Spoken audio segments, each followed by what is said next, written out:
All right, so here is how to do the puff stitch.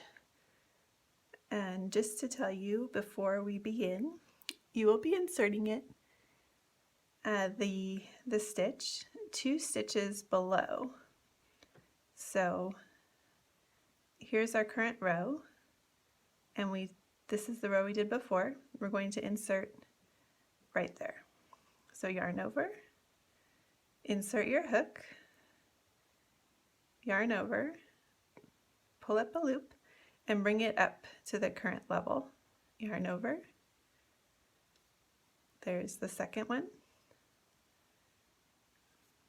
the third one, and the fourth. So now if you count, you'll have 2, 4, 6, 8, 9 stitches or loops on the hook. Yarn over and pull through all of those.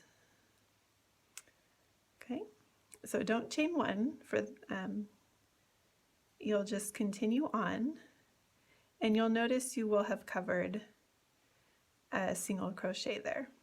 Okay, so insert in the next stitch, and I'll show you one more time. Okay, so again we're inserting 1, 2 below the current row, 2 rows below. So yarn over, insert, and pull up a loop, yarn over, pull up a second loop, yarn over, third time, and then the fourth time, and you'll have 9 loops. Yarn over and pull through all of them.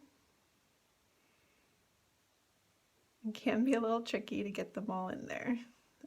Try to keep it loose as you do the puff stitch, and that will make it easier to pull through.